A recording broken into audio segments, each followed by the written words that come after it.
பெங்களூர் தமிழ்ச்சங்க பள்ளியில் எழுத்தராக பணிபுரிகிறேன். என் பெயர் கிரிஜா. ஐயா, இஸ்லாமிய மதம் பொறுத்த வரைக்கும் எனக்கு சில கொள்கைங்கள்லாம் ரொம்ப பிடிக்கும். இந்த தொழுகை, அந்தந்த நேரத்தில் தொழுகை பண்ணுறது, லைக் இட் இஸ் ஒரு மனிதனோட வாழ்க்கைக்கு முக்கிய தேவையானது அது. அதுக்கப்புறமா இந்த ஒரே கடவுளை வணங்கிறது அப்படிங்கிறது, உருவமற்ற கடவுளை வணங்கிறது அப்படிங்கிறதெல்லாம் மிக அழகான கருத்துக்கள்.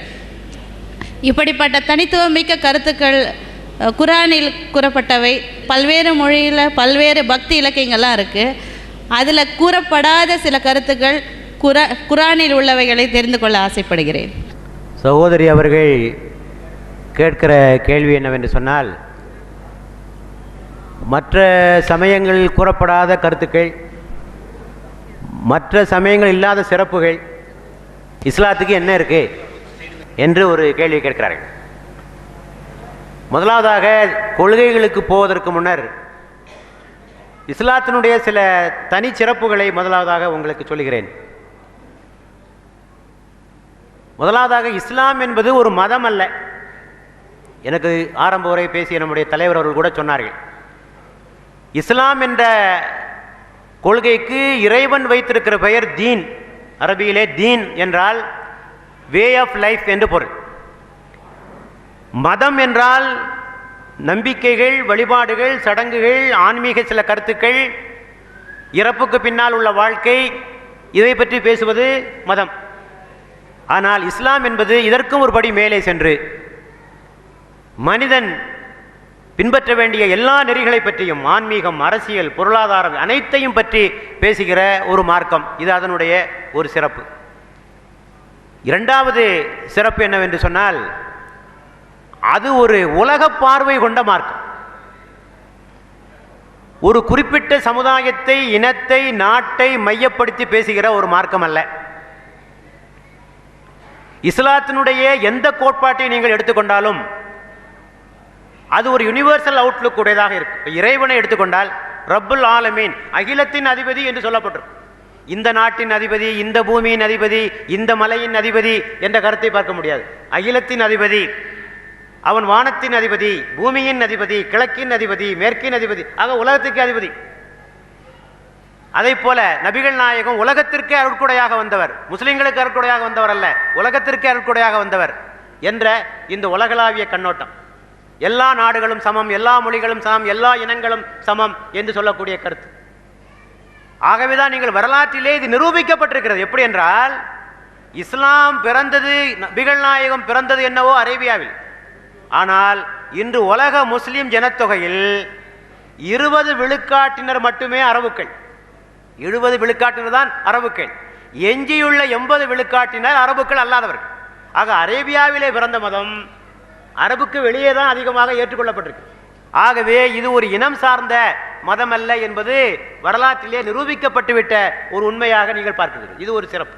மூன்றாவது, இஸ்லாம் என்பது ஒரு நடைமுறை சார்ந்த, பின்பற்ற தகுந்த ஒரு கொள்கை. வெறும் கற்பனை கொள்கைகள் அல்ல, உட்டோப்பியன் ஐடியாஸ் என்று சொல்வார்கள். கேட்பதற்கு நன்றாக இருக்கும், பின்பற்ற முடியாது. வெறும் தத்துவங்களாக இருக்கும், பின்பற்ற முடியாது. ஆனால் இஸ்லாமிய கோட்பாடுகள் எளிமையானவை, நடைமுறைக்கு ஏற்றவை, மனித இயல்புக்கு ஒத்துப்போகக்கூடியவை, மனித இயற்கையோடு அனுசரித்து போகக்கூடியவை. இதெல்லாம் இஸ்லாத்தில் இருக்கு. உதாரணத்துக்கு எடுத்துக்கிடுங்க, துறவரம் கூடாது இஸ்லாம் சொல்லலை. எந்த மதம், எல்லா மார்க்கும் துறவரத்தை பற்றி பேசியது, இஸ்லாம் பேசவில்லை. ஏனென்றால் துறவரம் மனித இயற்கைக்கு எதிரானது. மிகச்சிலர் தான் அதனை அனுஷ்டிக்க முடியும், இல்லையா? இது மாதிரியான பல கருத்துக்களை உங்களுக்கு நான் சொல்லி காட்ட முடியும். விவாகரத்து எல்லா மதத்திலும் சொன்னார்கள், விவாகரத்தே கூடாது என்று சொன்னார்கள். இறைவன் இணைத்ததை மனிதன் பிரிக்காதிருப்பானாக என்றார்கள். திருமணம் என்பது ஆயிரங்காலத்து பயிர், பிரிக்கவே கூடாது என்று சொன்னாங்க. இஸ்லாம் தான் அடிச்சு சொல்லிச்சு, விவாகரத்து வெறுப்புக்குரியதுதான். ஆனால் 2 பேரும் சேர்ந்து வாழ முடியலன்னா என்ன செய்யறது? பிரிஞ்சுதானே ஆகணும். இதுதான் இயற்கை மதம் என்று சொல்லுவோம், இல்லையா? ஆகவேதான் அது நடைமுறைக்கு ஏற்ற கொள்கை. இது ஒரு சிறப்பு. மூன்றாவது, நடைமுறைப்படுத்தப்பட்ட கொள்கை. எந்த கொள்கைகளுக்காக இஸ்லாம் இந்த உலகத்திற்கு வந்ததோ அவையெல்லாம் செயல்படுத்தி காட்டப்பட்டது. சாதியை ஒழிக்க வேண்டும் என்று இஸ்லாம் சொல்லியது செய்து காட்டியிருக்கு. பெண்களுக்கு உரிமைகள் வழங்க வேண்டும் என்று இஸ்லாம் சொல்லியது செய்து காட்டியிருக்கிறது. வரலாற்றிலேயே முதலாவதாக பெண்களுக்கு சொத்துரிமை கொடுத்த மார்க்கம் இஸ்லாம் தான். வாரிசுரிமை கொடுத்த மார்க்கம் இஸ்லாம் தான். பெண்களுடைய சம்மதம் என்று திருமணம் செய்து கொள்ளக்கூடாது என்று சட்டம் வகுத்தது இஸ்லாம் தான். கணவன் இறந்து விட்டால் மறுமணம் செய்து கொள்ளலாம் என்ற உரிமையை வழங்கியது இஸ்லாம் தான். இதெல்லாம் முதலாவதாக. இஸ்லாம் இஸ் த ஃபர்ஸ்ட். ஆக என்னென்ன கொள்கைகளை இந்த உலகத்திற்கு கொண்டு வந்ததோ அத்தனையும் செயல்படுத்தி காட்டியது இஸ்லாத்தினுடைய இன்னொரு சிறப்பு. அடுத்தது, இஸ்லாம் ஒரு ஆதாரபூர்வமான மார்க்கம், an authentic religion. நபிகள் நாயகத்துடைய வாக்காக இருக்கட்டும், குரானாக இருக்கட்டும், தெளிவாக இருக்கு, குழப்படியே கிடையாது. அவர் அருளப்பட்ட காலத்தில் அருளப்பட்ட மொழியில் அப்படியே பதிவு செய்யப்பட்டிருக்கிறது. இன்றைக்கு பல வேதங்களை நீங்கள் எடுத்துக்கொண்டால் அது அருளப்பட்ட காலத்திற்கும் பதிவு செய்யப்பட்ட காலத்துக்குள்ளே நூற்றுக்கணக்கான ஆண்டுகள் ஆயிடும். அப்போ சரியான பதிவு நடைபெற்றிருக்குமா? அதுக்கிடையில் மனிதனுடைய இடைச்செருகள், இன்டர்போலேஷன் நடந்திருக்கும். பல வேதங்களுக்கு வரலாறு கிடையாது. எப்போது அருளப்பட்டது, யாரால் அருளப்பட்டது, எப்படி தொகுக்கப்பட்டது, எப்படி பாதுகாக்கப்பட்டது, இந்த வரலாறுகளே கிடையாது. அல்லது அருளப்பட்ட காலத்திற்கும் தொகுக்கப்பட்ட காலத்திற்கு இடையே மிகப்பெரிய இடைவெளி. ஆக அங்கே மனித வாக்குகள் பூந்து விட்டன. ஆகவே முரண்பாடுகள். வேதத்தில் ஒரு பக்கத்தில் ஒரே மாதிரி எழுதியிருக்கு, அதே செய்தி இன்னொரு பக்கத்தில் இன்னொரு மாதிரி எழுதியிருக்கு. கான்ட்ரடிக்ஷன்ஸ் இதெல்லாம் கிடையாது. குரானில் உங்களால் பார்க்க முடியாது. ஆக குரான் ஒரு ஆதாரபூர்வமான ஒரு மார்க்கமாக இருப்பது ஒன்று காரணம். இன்னொரு சிறப்பு, அறிவியலுக்கு இஸ்லாம் எதிரி அல்ல. பொதுவாக மதம் என்றாலே அறிவியலுக்கு எதிராக இருப்பதுதான். பல விஞ்ஞானிகள் நாத்திகர்களாகத்தான் இருக்கிறார்கள் என்பதை புரிந்து கொள்ள வேண்டும். விஞ்ஞானிகளிலே பலர் நாத்திகர்கள். ஏனென்றால் விஞ்ஞானம் சொல்லுகிற கருத்துக்கும் மதம் சொல்கிற கருத்துக்கும் ஒத்து போகாது. ஆகவே அவன் நாத்திகனாக மாறிவிட்டு மதத்தை உதறி தள்ளி விடுவான். இதான் நடந்திருக்கு வரலாற்றில். ஆனால் முஸ்லிம்கள் உடைய வரலாற்றில் இது நடந்ததே இல்லை. வரலாற்றினுடைய மத்திய காலம், அதாவது கிபி 600 7ஆம் நூற்றாண்டிலிருந்து 12ஆம் நூற்றாண்டுக்கு இடைப்பட்ட ஒரு காலகட்டம் மிடீவல் பீரியட் என்று சொல்வார்கள். இருண்ட காலம், டார்க் ஏஜஸ் என்று சொல்வார்கள். என்ன, ஏன் டார்க் ஏஜஸ்? அந்த காலத்தில் தான் விஞ்ஞானத்திற்கு ஐரோப்பாவிலே தடை போடப்பட்டது. விஞ்ஞானிகள் கொளுத்தப்பட்டார்கள். கலீலியோ எரிக்கப்படுகிறார், புருனோ எரிக்கப்படுகிறார், கலீலியோ வீட்டிலே அடைத்து சாகடிக்கப்படுகிறார். ஆனால் நீங்கள் இஸ்லாமிய வரலாற்றை புரட்டி பார்த்தால் விஞ்ஞானத்தோடு இஸ்லாம் மோதியதாகவோ, விஞ்ஞானிகளை எரித்ததாகவோ, விஞ்ஞானத்திற்கு முட்டுக்கட்டை போட்டதாகவோ பார்க்க முடியாது. மாறாக இஸ்லாமிய அரசுகள் விஞ்ஞானத்திற்கு உற்சாகம் கொடுத்ததாகத்தான் பார்க்க முடியும். ஆக இவையெல்லாம் இஸ்லாத்தினுடைய சில சிறப்பு விஷயங்கள்.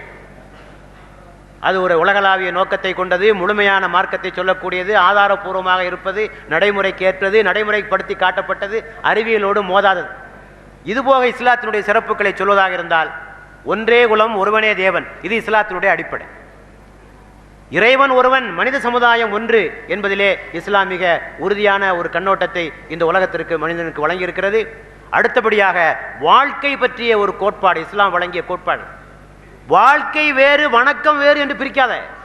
இன்னைக்கு பல பேர் நினைக்கிறான், கடவுளை கும்பிடுறது, தான தர்மம் செய்யறதெல்லாம் கடவுளுக்கான காரியங்கள், வியாபாரம் செய்யறது, குடும்ப வாழ்க்கை நடத்துறதெல்லாம் உலகம் சம்பந்தப்பட்டது. கடவுள் சம்பந்தப்பட்ட விஷயத்துல ரொம்ப எச்சரிக்கையா இருக்கான். உலகம் சம்பந்தப்பட்ட விஷயத்துல எப்படி நடந்துக்கலாம் நினைக்கிறான். இஸ்லாம் அப்படி சொல்லல, ரெண்டுமே வணக்கம் தான்.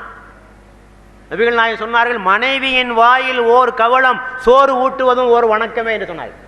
மனைவியின் வாயில் அன்பா சோறு ஊட்டுவது கூட ஒரு வணக்கம் தான். நேர்மையான முறையில் வணிகம் புரிவது கூட ஒரு வணக்கம் தான். ஆக வணக்கம் வேறு, வாழ்க்கை வேறு என்று இஸ்லாம் ஒருபோதும் கூறு போடுவதில்லை. ஆக இவையெல்லாம் இஸ்லாத்தினுடைய இந்த குறைந்த நேரத்தில் இவற்றை மட்டும்தான் உங்களுக்கு சொல்ல முடிந்தது.